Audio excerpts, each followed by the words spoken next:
اللہ کے راستے پر چلنے کا فیصلہ کرو,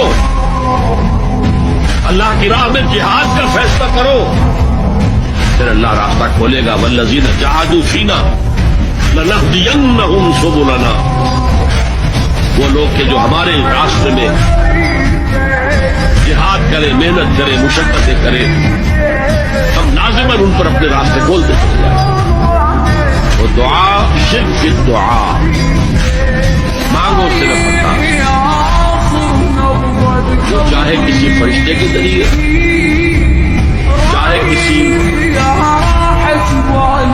قول شدہ ولی اللہ کی روح کے ذریعے سے, وہ جیسے بھی ہو وہ آپ کی ضرورت پوری کرے گا. وہی ہے جو کہ مشکلات کو حل کرنے والا ہے, وہی ہے رزق دینے والا ہے, وہی ہے جو مرض سے شفا دینے والا ہے. پکارو اسی کو, مانگو اسی کو.